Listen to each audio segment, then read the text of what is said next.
Então, vamos abrir a Bíblia no livro de 2 Pedro, no capítulo 1, versículo 19. A gente vai ler do 1:19 até o 2:2, né? Beleza. Final do 1, inicinho do 2.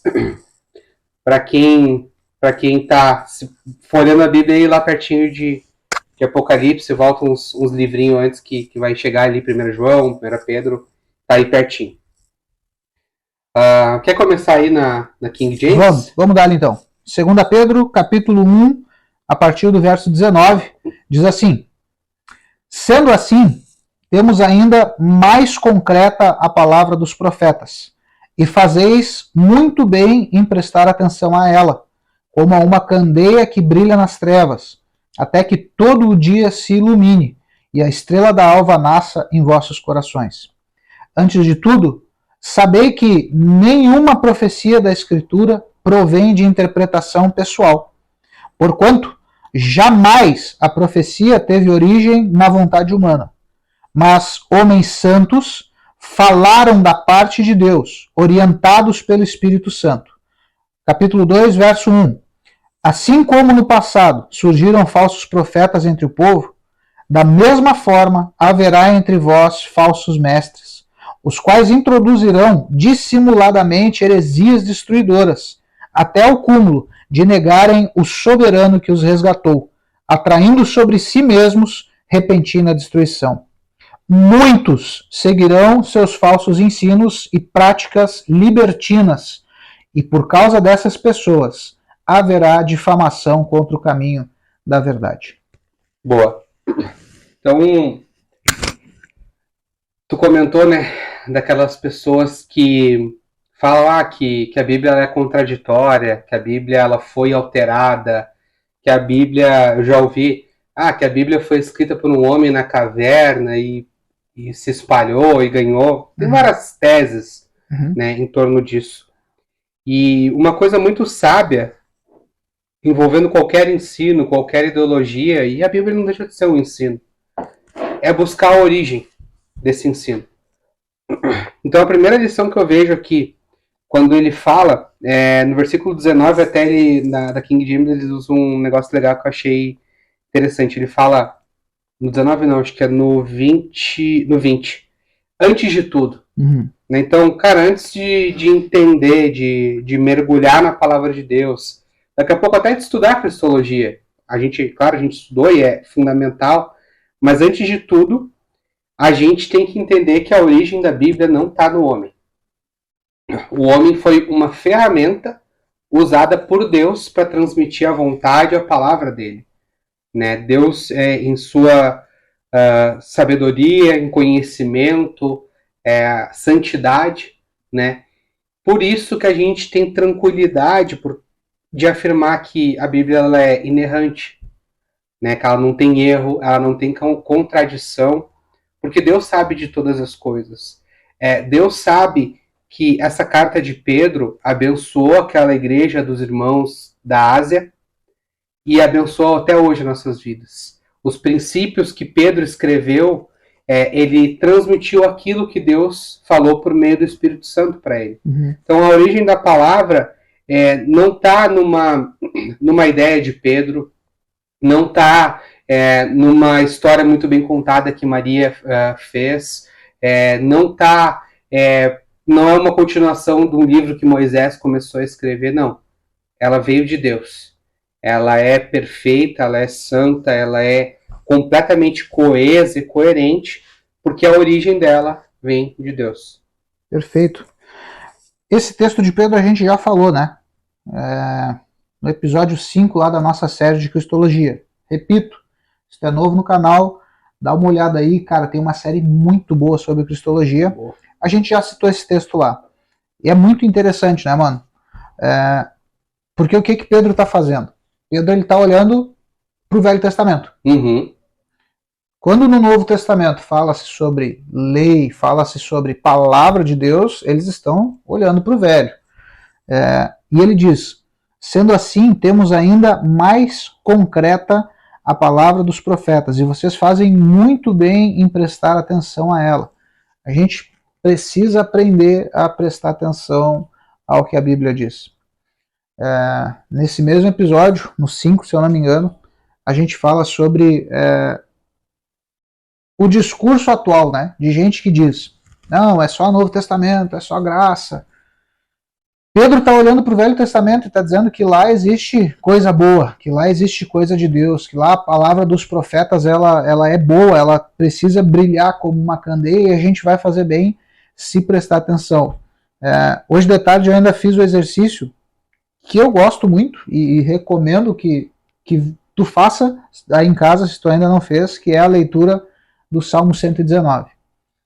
Se tu falar isso dentro da igreja, tu já vê o pessoal... Por quê? Porque o Salmo 119 é o maior capítulo bíblico, é o maior salmo, ele tem 176 versos. Uhum. É grande, mano. Eu me considero um leitor mediano. Eu levo de 15 a 18 minutos para ler. Um cara que lê um pouco mais devagar vai levar talvez até uma meia hora, né, para ler com calma. Mas o Salmo 119 ele é um poema de amor à palavra de Deus. Em cada verso, o escritor, a gente não sabe quem é, mas em cada verso ele está expressando esse amor pela palavra de Deus. E tem frases célebres lá, né? Frases famosas entre os crentes no meio cristão. Sim. Pedro está olhando para esses textos, ele está olhando para a lei, ele está olhando para os salmos, ele está olhando para provérbios, ele está olhando para os livros históricos, ele está olhando para os profetas e ele está dizendo, vocês farão bem se prestarem atenção a tudo isso, no verso 19. E ele diz, no 20, né, que foi o que ressaltou, antes de tudo, saibam que nenhuma profecia da Escritura provém de interpretação pessoal. Aqui é o detalhe. O que a gente pode dizer para quem está nos ouvindo, nos assistindo, para refutar? Porque Pedro também vai dizer, né, que a gente tem que estar pronto para dar o motivo da nossa fé. Sim. Com amor. Ele fala isso. Pronto para dar o motivo da fé de vocês com amor, ou em amor, com mansidão. O que a gente pode dar como ferramenta, como recurso para quem está nos ouvindo, nos assistindo, para refutar essa tese de que a Bíblia é contraditória, a Bíblia contém erros de escrita, a Bíblia foi escrita por homens que erraram e tudo mais. O que tu diria? A primeira coisa, acho que para refutar algo, tu precisa conhecer ela toda. Então, isso aí a gente já elimina hoje boa parte dos pseudocientistas de internet que eles criticam baseado num vídeo, num corte de podcast que eles viram. A gente não é contra podcast, mas não leram a palavra toda. E mostrar, e se tem, então a base da ciência ela é evidência, então mostra a contradição, né? Então isso já já elimina, assim, acredito, boa parte das pessoas que levantam as hipóteses. A gente já comentou também, acho que desde o primeiro episódio, já falei umas 2 ou 3 vezes, da escavação do mar, eu sempre esqueço. Morto. Isso. Do Mar Morto, né? Que foi a maior, dizem que é o maior achado arqueológico da história. Né? Depois você dá uma olhadinha, tem uns quantos vídeos na internet explicando melhor do que eu. Mas basicamente pegam textos de centenas de anos antes de Cristo, em que os escribas faziam as cópias, e depois comparam com cópias do Antigo Testamento de centenas de anos depois de escrito, e centenas e centenas de páginas, a diferença que teve não fecha uma página, e são coisas como acentuação, pontuação e coisas do tipo. Nada contradizendo ou dizendo contra ou indo para um outro sentido. Então a gente já tem aí excelentes ferramentas para refutar essas pessoas, essas ideias levantadas de que a palavra de Deus, que a Bíblia ela tem contradições, que ela é uma mentira, ou que ela foi uma invenção meramente humana.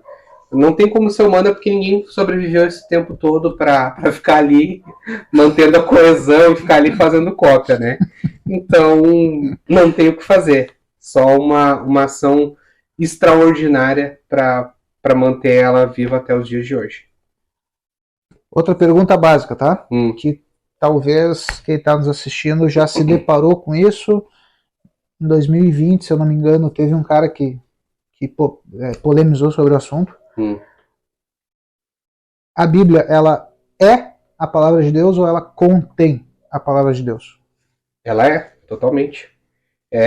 E o próprio versículo, não é uma opinião minha, eu até vou fazer questão de ler aqui o que a gente estava falando. Versículo 21 de 2 Pedro 1. Porque nunca, jamais qualquer profecia foi dada por vontade humana. Entretanto, homens santos falaram da parte de Deus, movidos pelo Espírito Santo. Então, esse movidos pelo Espírito Santo, ela deixa claro, olha, foi uma ação de Deus. Ele usou esses homens como ferramenta, como servos, esses homens santos que se colocaram nesse lugar diante de Deus, para falar a palavra dele. É a mesma coisa que eu dizer, Zeca, pega meu celular e escreve uma mensagem aí que eu estou com a mão ocupada. Tu vai estar escrevendo ali, mas a mensagem vai ser minha. Porque eu vou estar te ditando, né? O próprio Paulo, acho que algumas partes das cartas dele, não era ele que escrevia, né? Sim. Tanto que ele fala, agora escrevendo de próprio punho, né? O próprio Paulo pedia para alguém escrever as cartas, a gente fala, que é de Paulo. Então, a Bíblia, ela é inteiramente a palavra de Deus. Ela não só contém, e talvez o motivo de Pedro, talvez não, certamente o motivo de Pedro tá nos alertando isso, depois no capítulo 2 vai falar, por conta desses caras que falam essas coisas. Do cara que fala que a Bíblia contém a palavra de Deus, do cara que fala que precisa atualizar a Bíblia, entendeu? São falsos mestres, né? Tem um discurso bonito, muitas vezes, até um discurso popular, como a gente vai ver aqui, mas é o lance do sofisma que a gente conversou. O 99% de verdade não é verdade, porque ele vai ter 1% que vai macular, vai tornar impuro todo o resto. É aquele vídeo que eu te mandei, não lembro se foi hoje ou ontem, do cara numa entrevista, não sei quem é o entrevistado, o entrevistador eu sei, mas não vou falar o nome. E aí o entrevistador pergunta, frequento a igreja católica, pratico hinduísmo, mas de vez em quando eu gosto de ir no candomblé. E aí ele pergunta pro cara, eu vou pro inferno? E a resposta do cara, ela é muito lisa, né? Ele parte já para a resposta universalista da coisa. Olha, o Deus que eu creio, a corrente teológica, eu achei interessante o termo, a corrente teológica que eu creio, que eu acredito, não prevê condenação. Por que eu estou fazendo essas perguntas? Porque eu acho que é interessante, primeiro, a gente deixar claro que a gente crê. A gente crê que a Bíblia é a palavra de Deus, não apenas contém. Se ela é a palavra de Deus, ela deve ser lida, respeitada, temida, seguida e obedecida. Esse é o primeiro ponto. Segundo, se ela é a palavra de Deus, o que está nela é verdade e o que está fora, como esse ensino de que Deus não condena, cara, João 3, Jesus deixa claro. E a gente gosta muito do 3,16, né? Deus amou o mundo de tal maneira, e o universalismo vai apontar para esse texto e vai dizer, não, Deus amou o mundo de tal maneira que enviou seu Filho unigênito para que todo aquele que nele crê não pereça, mas tenha vida eterna. Só que no verso seguinte, Jesus já fala, eu não vim para condenar o mundo, ele já se condena por si, o mundo já se atrapalha sozinho, e lá no final Jesus vai dizer, nos últimos 2 versos, se eu não me engano, ele diz, aquele que crê será salvo. Agora, aquele que não crê no quê? No Evangelho, não crê na mensagem, não crê no novo nascimento, porque esse é o assunto, né? Jesus está com Nicodemos falando do novo nascimento. Aquele que não crê nessa mensagem, não é que será, ele já está condenado. Então, gente, sim, existe condenação, sim, existe inferno, e no texto original são no mínimo 4 palavras, a gente, quem sabe um dia vai tratar dessas coisas.